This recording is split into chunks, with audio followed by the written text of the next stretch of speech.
Hey there, I need to add a quick note about constraining the aspect ratio in Photoshop. So Adobe just updated Photoshop again, and in a previous relatively recent update, they made it so that we would not have to press Shift to maintain the original width to height ratio. In other words, constraining the aspect ratio, say it's originally 400 by 600 pixels, and we make it larger or smaller, it stays at that same width to height ratio. We used to have to press Shift. Then we did not, it flipped it, so by default it maintains the original width to height ratio, except the smart objects, that still acted like the old way of where we would have to press Shift to maintain that original width to height ratio so we don't distort the image, for example, if it's a photograph. Now with this recent update, Adobe has made it consistent. So I have a photo here. You can open up any photo, it doesn't matter. Just go to File, Open up a photo if you want to follow along. This is just a quick note though. If you need the Layers panel, again, we go to Window, then Layers. And I'm going to double click this to make it a normal layer instead of a background layer.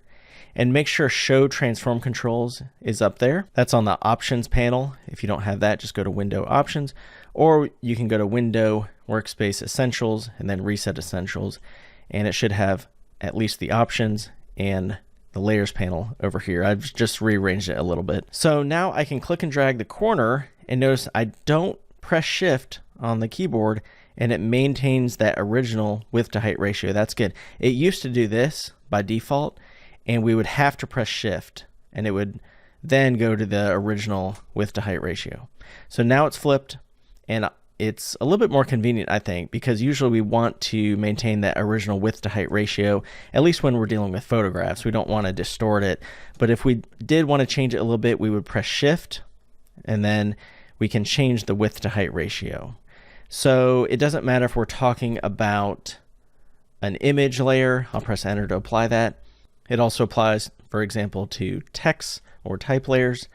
I'll just type in Iceland Adventure. Let's just say this was a brochure or a website idea that we're working on.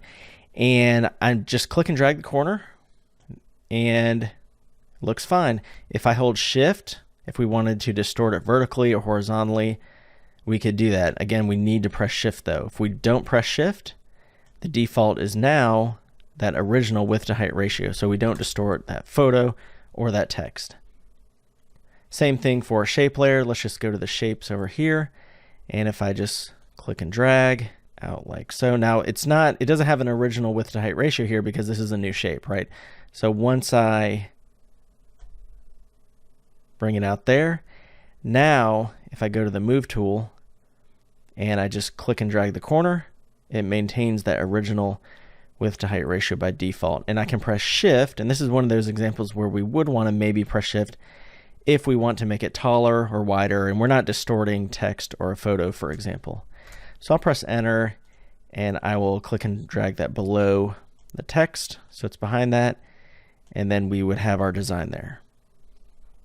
So that's just a quick note about maintaining that original width to height ratio, or in other words, constraining the aspect ratio of the original type layer or photo layer, for example. So again, we press Shift if we want to change the width to height ratio. By default now, it maintains the original width to height ratio without pressing Shift. Thanks.